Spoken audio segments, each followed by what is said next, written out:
The last time we spoke, we emphasized the relationship that with God that is taking place in this private room, especially when we're learning to pray in secret, which seems to be the place where God can be most found.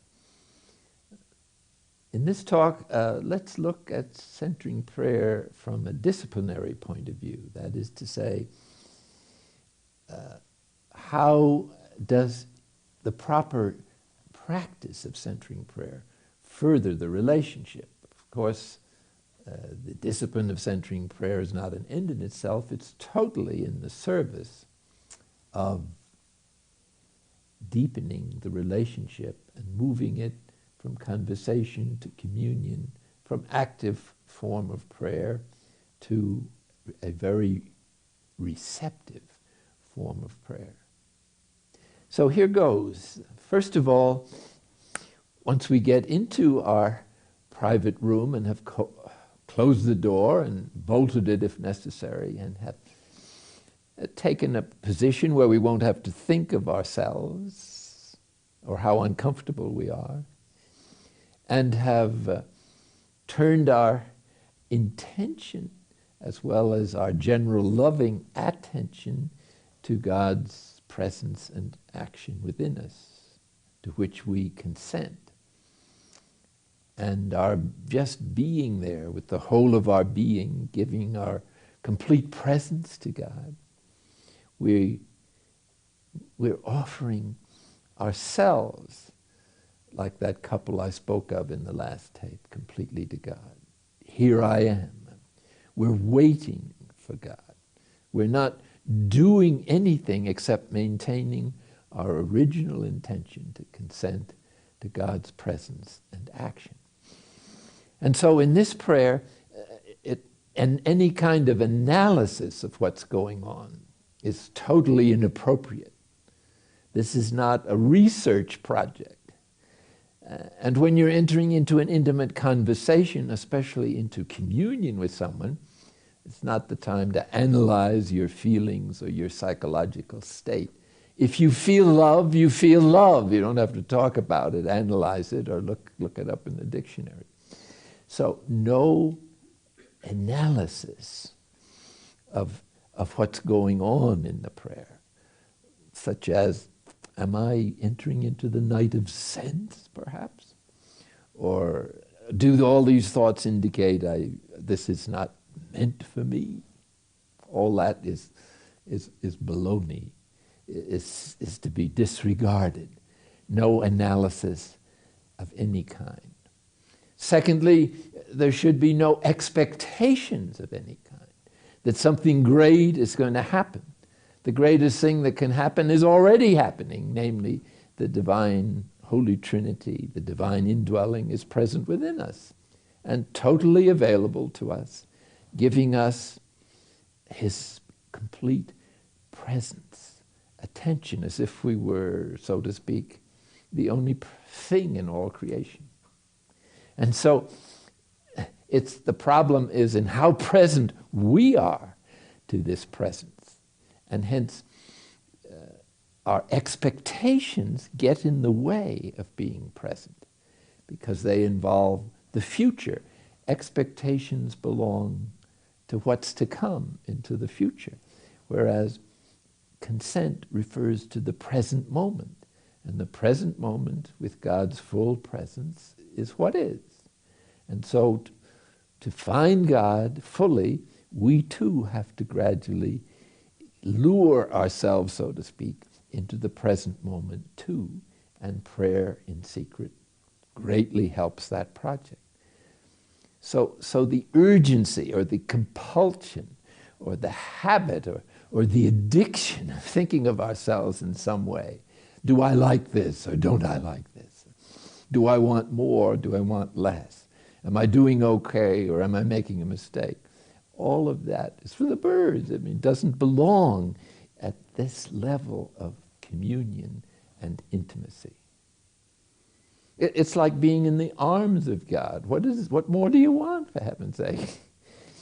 It's like a kiss. somebody is kissing you, it's not the time to talk about the weather. In fact, it's not the time to talk about anything, otherwise you'll miss some of the intimacy of the kiss, I would suspect. In any case, no expectations. And finally, there should be no goals, aims, or purposes. Love doesn't have purposes. Love is its own excuse for being. Love is its own reward, as St. Bernard says in one of his books. You don't need anything else if you've got love, especially in the moments when you are, in fact, experiencing being loved. That's the time to receive it and not to say anything. And so utter silence is the proper attitude in the private room, of which, as we've said, centering prayer is simply a how-to method appropriate to our time.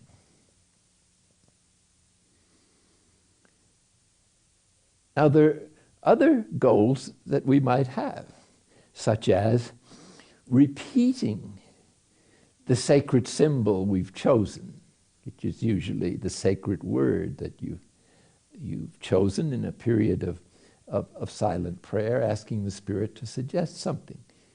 It's not so much the word, as we've said before, and its content that's important, but rather its capacity simply to express your intention to spend this time with God, to be in communion with God, to be totally open and available and present to God. And so we recommend a certain discretion in the way that you use the sacred word. It doesn't have to be repeated non-stop. The discreet use of the sacred word means that you use it when you need it. And when you need it is when other thoughts or perceptions come down the stream of consciousness.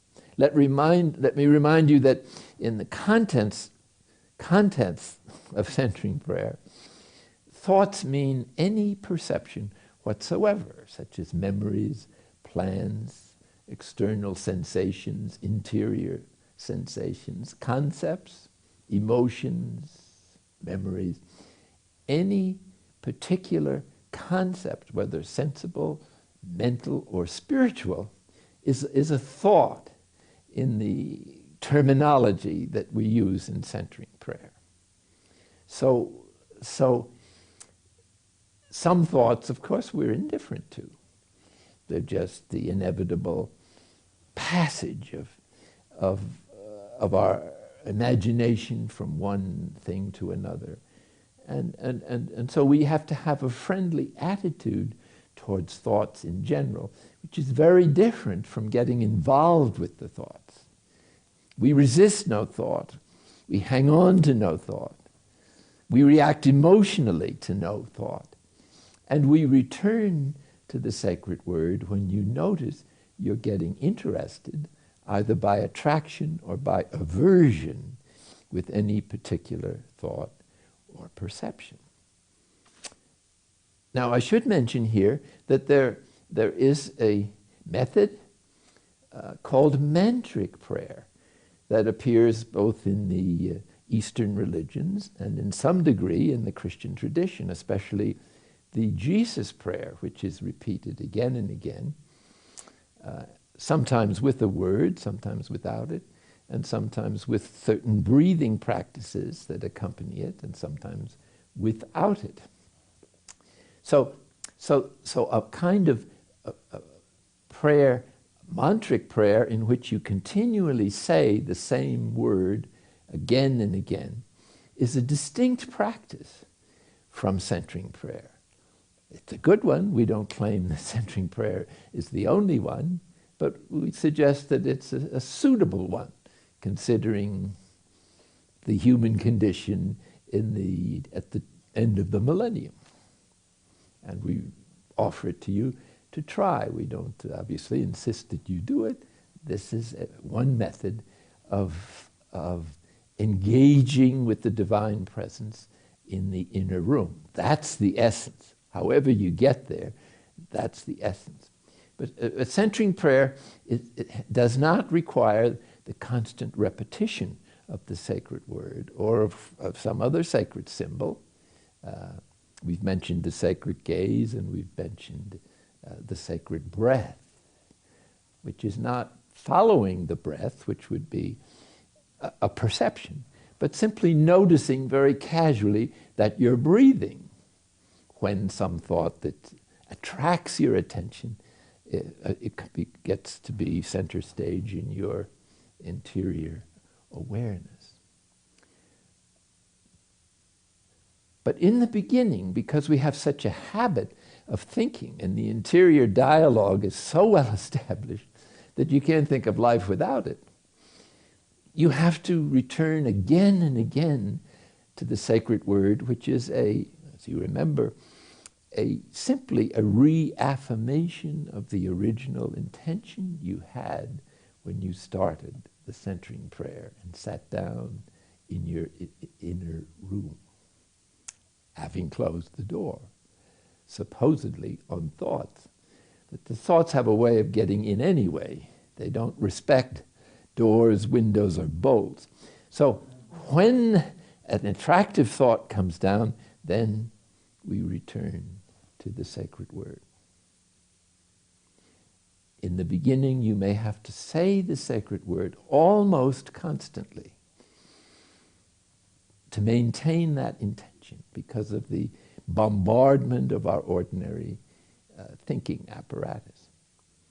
But you don't say it with impatience. You say it ever so gently to emphasize that you don't have a negative attitude towards these thoughts, because that will not help. The thoughts are inevitable.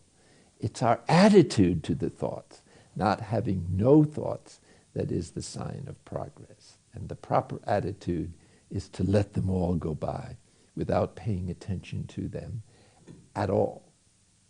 Now, that capacity is going to take time to establish as a habit, and since we've established the other habit for the past 10, 20, 30, 40, and whatever years, it's going to take a few weeks, months, to get this new capacity to be detached inwardly or to be free inwardly from following the more or less interesting thoughts that may come down the stream of consciousness as we are waiting with the Lord with the intention of consenting presence to his presence and action within us.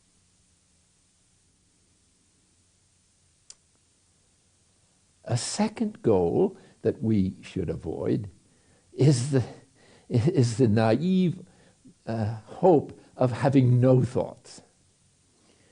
There is a time in centering prayer where there may not be thoughts, but it's very brief, and it requires the Spirit suspending our rational faculties so that they can't think, or the imagination can't produce images.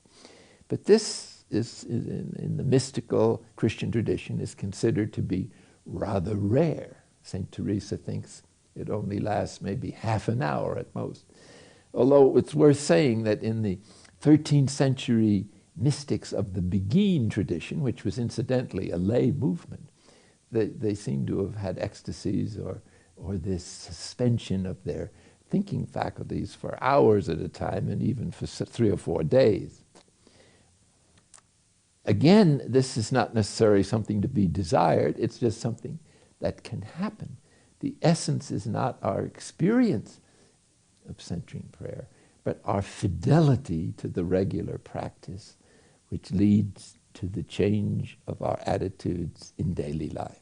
So in one sense, the centering prayer practice and contemplative prayer into which it leads is a preparation for action or for daily life, where you might say the real battle for transformation and union with God takes place. I said it was naive to think of having no thoughts. If you actually had no thoughts, you could be dead. Because one of the signs of life is the capacity to think. So we mustn't have a negative idea of thinking as though it was a disaster or bad. It's one of the greatest triumphs of evolution up to this point, to have the universe become conscious of itself through the reflection of human beings. The point is, it's not the end of the journey. It's not the greatest faculty. And it's a hindrance when we are trying to relate to God at a deeper level than thinking, which is the spiritual level of our being, and to relate to the divine presence, which is at an even deeper level. The divine presence is the source from which our being arises at every level, physical, mental, and spiritual, at every microsecond. So we welcome the thoughts, but not with attachment. We welcome them in the sense of paying no attention to them. No thought can prevent this prayer from going by unless we get interested in it and consent to it. And it's the consent to the thought or perception that subtly draws us out of our basic intention that requires us to renew our original intention to be in God's presence and to consent to his action. Similarly, a third point that would be some people make as a goal, which would be a mistake, is by means of the sacred word or the sacred symbol to make the mind a blank. This would not be healthy or a health. The mind is not meant to be a blank. It is and the emptying of thoughts is not with the purpose of not having any thoughts at all. The purpose is always to be detached from the thoughts and be able to maintain our intent to consent to God's presence throughout the prayer. Hence it's a very receptive kind of preparation for contemplative prayer. Notice I said preparation. I might just add here that centering prayer is not strictly contemplative prayer in the sense of St. John of the Cross and other authors who always have taught that contemplative prayer is a sheer gift. What it is a preparation by reducing the obstacles and helping our listening apparatus to be sensitive to the subtle movements of the Spirit, which, remember, are taking place in secret, that is, in utter silence. We can't perceive them directly, except when grace is especially strong, but that's always temporary. And our goal is not for some temporary satisfaction, but for the permanent state of transformation in which our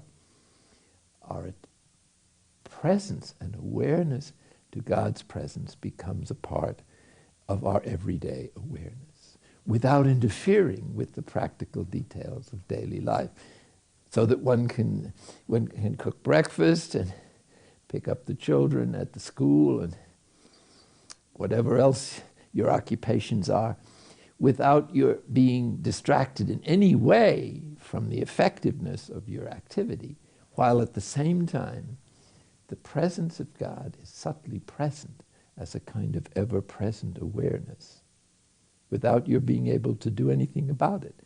And the deeper that awareness becomes, the less you can get away from it, even if you tried. It becomes a part of oneself in everyday life. A fourth goal that we should avoid is feeling sensible consolation.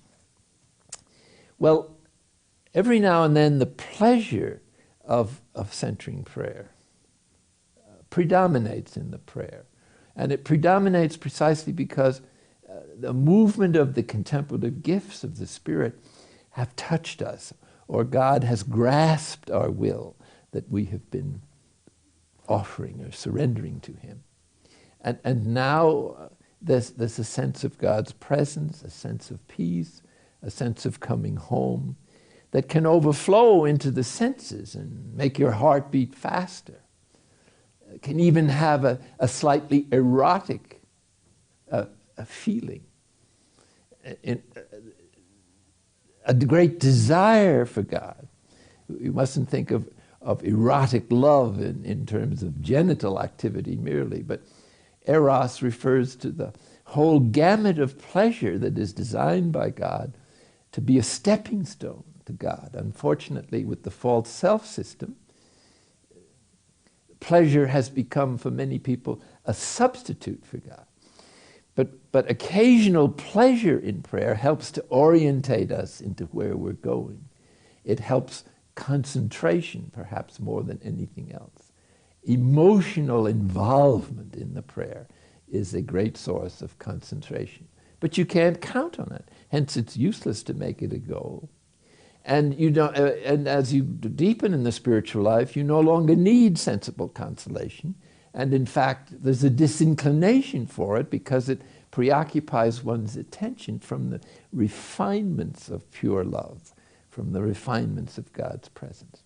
But I would never suggest trying to resist the pleasure of sensible consolation, because it may be that our particular psychological history needs this kind of affirmation from God to heal the deep wounds that we might have brought from early childhood, such as a feeling of rejection.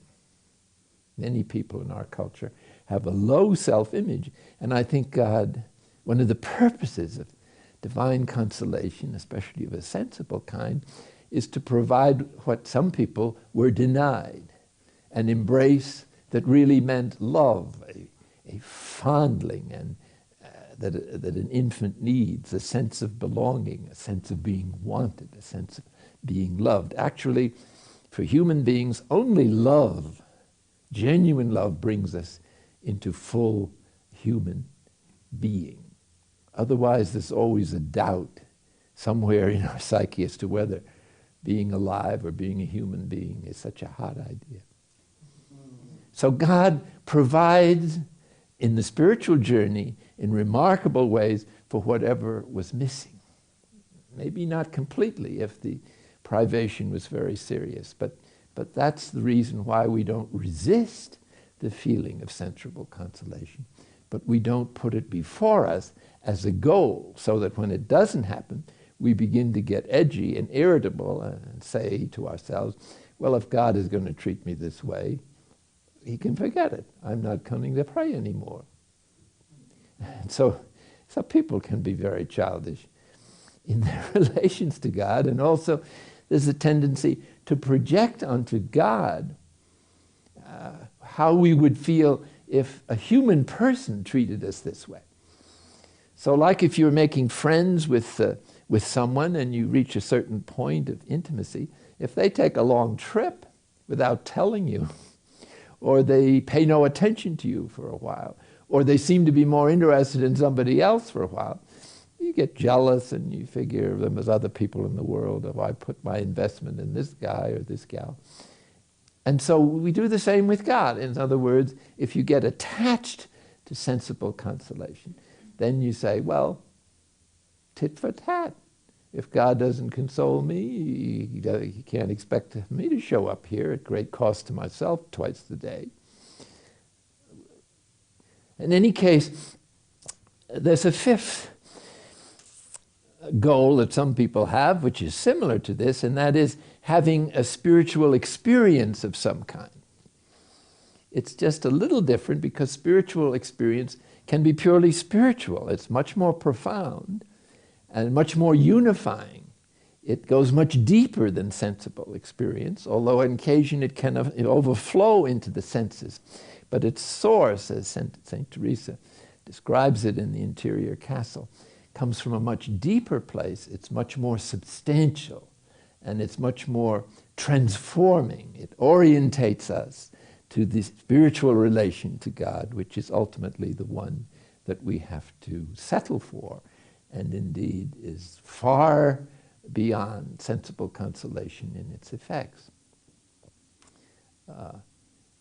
So we might find then in our centering prayer practice or distinguish in general 3 tracks. There's the ordinary psychological awareness that we bring with us into the private room and deliberately let go of with an intent of our will to be in the presence of God during this time. Then thoughts come down the stream of consciousness, inevitably. We pay no attention to them insofar as we can. But most of the time, especially in the beginning, they pay so much attention to us that they set off in our conscious, and remember we have an unconscious level of motivation too, the desires for affection, esteem, power, control, and security and survival that are the instinctual needs of early childhood that all of us depend on for pleasure or happiness in the beginning of our lives, and hence are deeply rooted as projects. So if some thought comes down that touches one of those drives or projects with some symbol in the culture, that then they get activated, and then you get interested in the thought, and you hop on the boat, if that's what we could call these thoughts or perceptions, and you're carried downstream completely out of your intention, and you just have to start again. And remember, we always say, whenever you notice you're thinking about another thought, just get off the boat. Start over without the least self-recrimination or disappointment. It's just the way it is, and it's going to take time to establish the habit. After a while, after returning to the sacred word again and again and again, which is always an act of love, hence if you spend 19 and a half minutes of the 20-minute period returning to the sacred word, it's still a wonderful prayer because you've made perhaps thousands of acts of love. And charity, God's love, grows in us by the repetition of acts, like faith and hope, the other 2 theological virtues. But this 3rd track may arise in which, in somewhere in the middle of the prayer, you become aware that you're not interested in any thoughts. And that means that the contemplative gifts have touched you at a deep level and have grasped your will, even though not firmly, even though not completely. And so you're aware that you're not interested in the thoughts that come down the stream of conscience. In that situation, you can simply rest in the presence of God. You don't need to return to the sacred symbol because you're already in the place where the sacred symbol is designed to take you, which is complete disregard of the thoughts that are going by. Hence, in centering prayer, intention is the main focus of our practice.